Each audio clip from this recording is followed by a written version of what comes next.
I gotta be careful. I'm gonna stop video for this just so I can do the music. All right.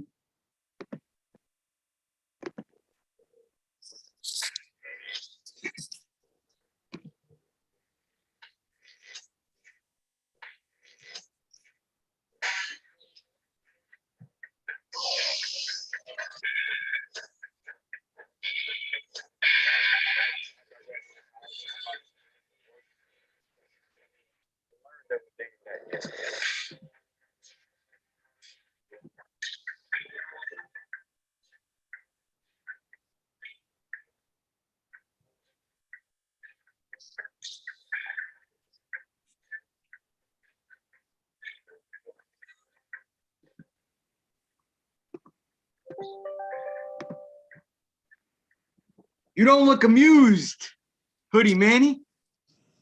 You don't like the new music? I barely heard it, man. What are you talking about? You barely heard it. You're killing me here. You're killing me. And you're the supposed tech guy? Damn. Listen, I never said I was the tech guy. Welcome, everyone, to another episode of the Fan Zone. I believe this is week 13, if I'm not mistaken, but who's counting? Because we're staying on as long as we want to stay on. You hear that, Carl? So, with that being said, I'm Hoodie Mike. This is Hoodie Manny. Today, because it's so cold out, we're the Hoodie Gang, ready to speak to you. We got a lot to talk about. But Manny, how's your week been? It's been rough. The only thing that keeps me going is my fantasy football. That's really it. I've been winning. I've lost in one league or two leagues, and like the other 5 leagues that I'm in, I've won thanks to Jonathan Taylor. You know, a couple of other guys. Some waiver wire pickups helped me out too. So Marquise Valdez-Scantling put up 29 for me, helped me out.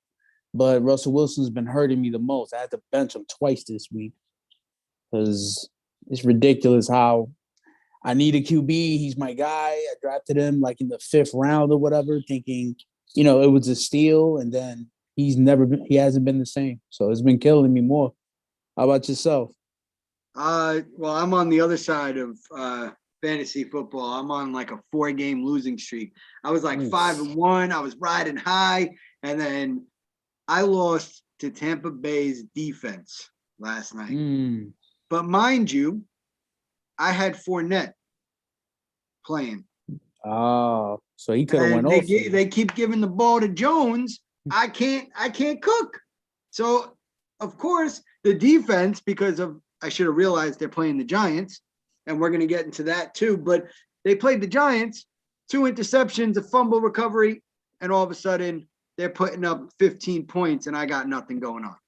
How about this? Apparently, I just read on Twitter that I don't know how true it is, but Adrian Peterson has been waived by the Titans. It is breaking news. It is breaking news. I legit picked him up like 3 weeks ago or 2 weeks ago when he first started. He put up some decent points for me as a backup, and I just lost Michael Carter, so that hurts me even more. So it's like, who am I going to pick up now? Yeah, I don't know who you go for at this point, because I mean, there's a couple of waiver wire ones, but they're backups. So it's not like they're starters that's going to give you quality points. Yeah, it's like the season of backups. That's really what it is when it comes down. Unless you have, like in 2 of my leagues, I lost Derrick Henry. I've had Kareem Hunt, Nick Chubb on the IR for some time. So now that I got Nick Chubb back, still doesn't help me. No, you're right. And that's what's so tough about fantasy, any sport, is you lose one player, that could mess with your entire trajectory of how you're going to be that season. You lose a star player, a person that can guarantee you 15 plus points a week. Yes. That hurts. And it's almost as bad as being a Raider fan right now because, God. I had Pat Mahomes. He only put up 7.5 points for me. Man, that's Pat Mahomes. Out of all people.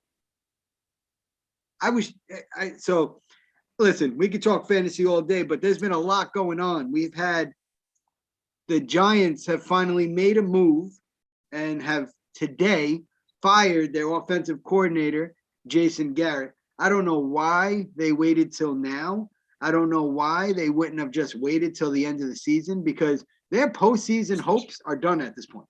They're just riding it out. So if you really don't think your offense is clicking, and I understand you're trying to get into a zone of, you want them to click, you want them to play hard and this and that. I understand that. But now at this point, aren't you really thinking about draft picks, right? Aren't you thinking about where do you go from here? Because you really don't got a shot at the playoffs right now. The Jets don't either. So I'm okay. I'm never okay losing. I want to, but I'm okay if we continue losing without our star quarterback. Like if we bring in back Zach Wilson and we play well, then at least I have hope for next season. If he keeps sucking it, and destroying himself, and we have this carousel of quarterback figuring out who we're going to have next, then I don't know what to do next, because we don't know who to pick each week. What's your thought? I was gonna ask you, what are your thoughts on Joe Flacco starting this week? Well, yesterday. He did okay, but again, there's inconsistency with that team, and it's been all season.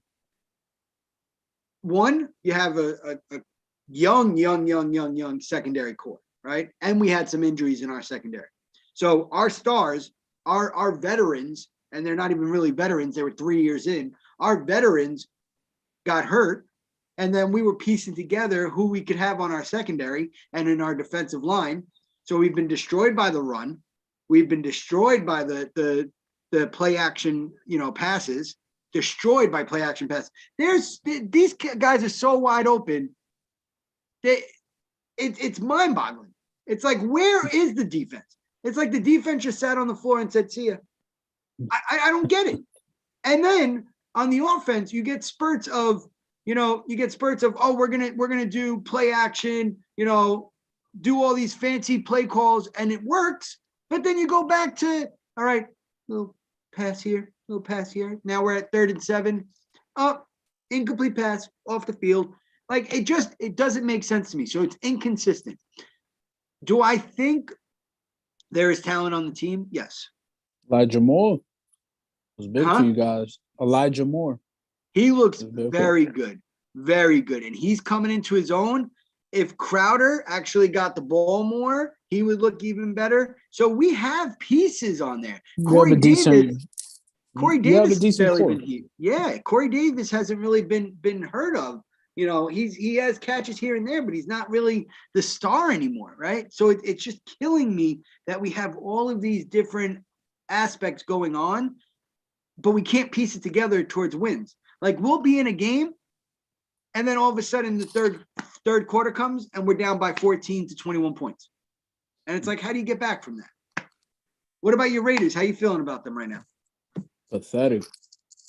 This is our 4th loss. On the losses that we've had this season, I only see one loss. We should have lost, obviously, to the Chiefs. Chiefs were pretty much, the Bengals too could have been a toss-up.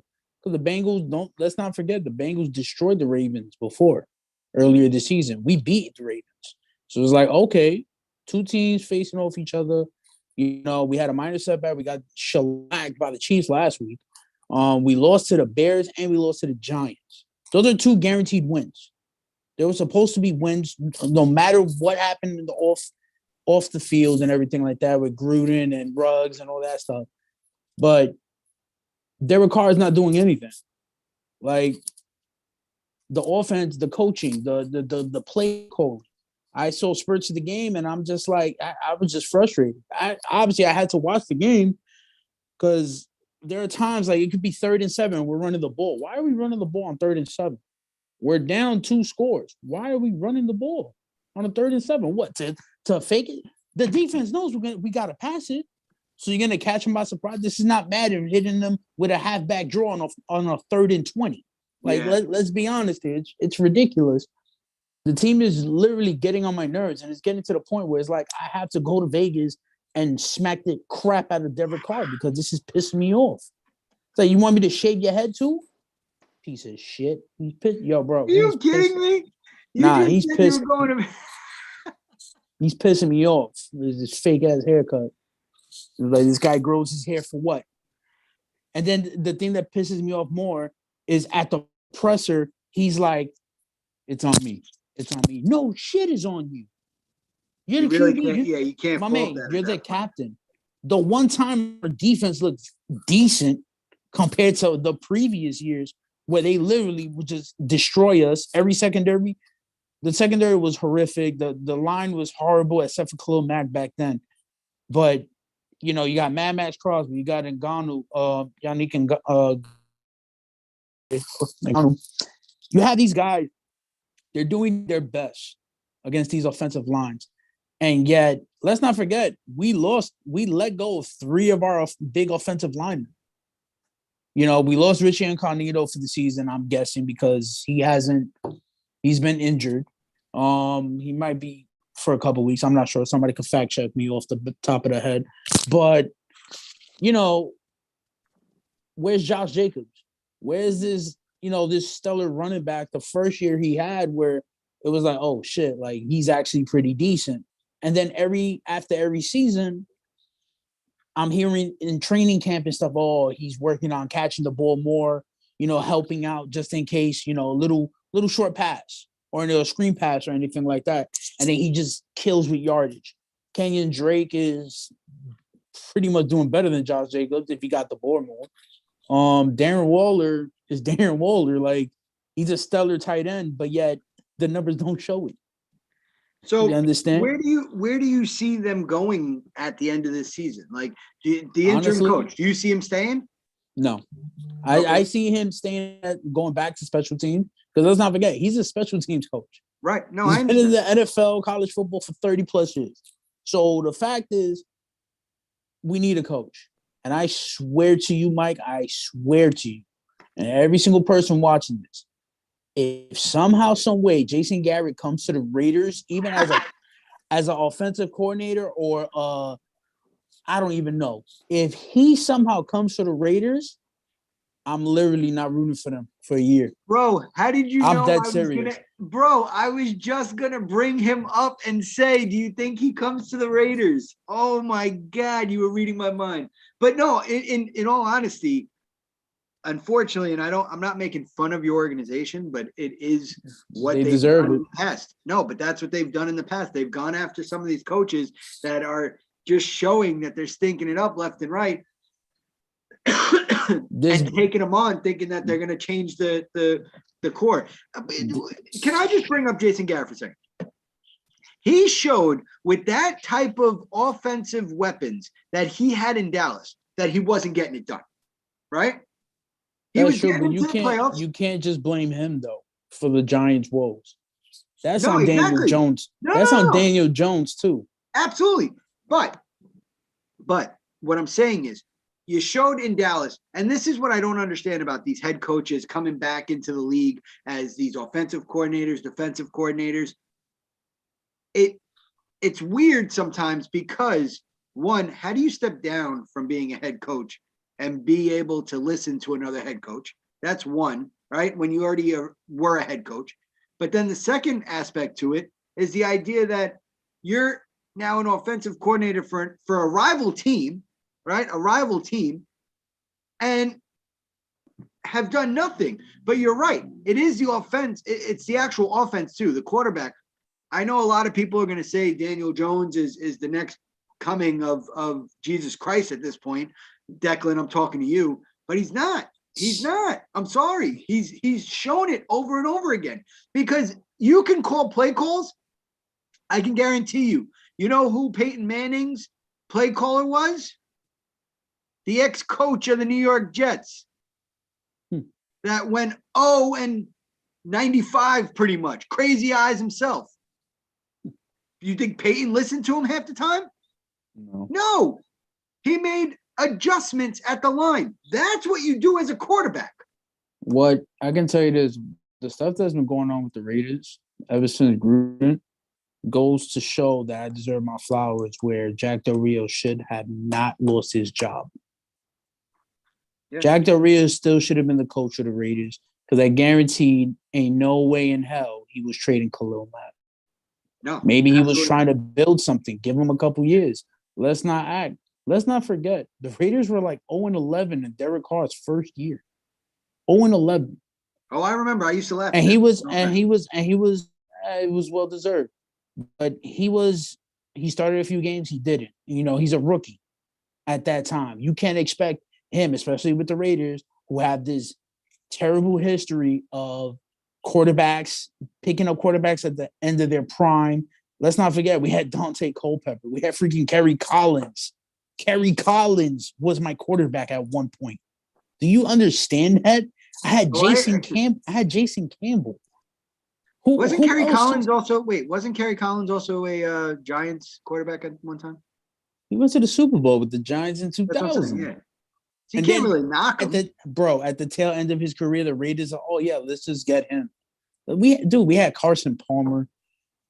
Then he goes to Arizona and he goes off or whatever. Or this was before Arizona. I don't even recall. It's just so much BS. I mean, I was shocked we didn't get Donovan McNabb at his last year in his career, or Michael before he went to the Jets. Like, again, or the Steelers. Like, it's just insane what's been going on. And it's hard to harbor and watch this organization just do these dumbass mistakes and constantly repeat themselves.